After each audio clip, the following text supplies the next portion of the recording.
மற்றும் எல்லாருமே தோழர்களுக்கும் என் முத்தான முதல் வணக்கத்தை தெரிவித்துக் கொள்கிறேன். நான் தான் உங்கள் தமிழ் அன்னை என்று பெருந்தல் என்று உணராத நாம் எங்கள் தாய் என்ற பாரதியின் கூற்று கேட்ப கல் தோன்றி மண் தோன்றாய் காலத்தே முன் தோன்றிய மூத்த மொழி நான் பிற மொழி கலப்பின்றி தனித்து இயங்கக்கூடிய செம்மொழி நான் தொன்மை முன்மை நுண்மை திண்மை எண்மை ஒன்மை இனிமை தனிமை இளமை வளமை தாய்மை தூய்மை உண்மை செம்மை எண்மை எண்மை என 16 செவ்வியல் தன்மைகளை கொண்ட செம்மொழி அதுவே நம்மொழி.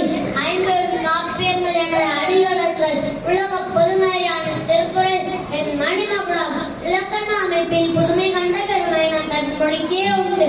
உலகில் 7 மொழிகளில் எழுத்துக்கு இலக்கணம் உண்டாகும் பொருளுக்கு இலக்கணம் கண்ட ஒரே மொழி நம் தன்மொழி. அதுக்கே இலக்கணம் வகுத்த பண்டமிழ் மொழியில் பழந்தமிழர் வாழ்வை படமெடுத்து காட்டும் இலக்கியங்களுக்கு குறைவில்லை.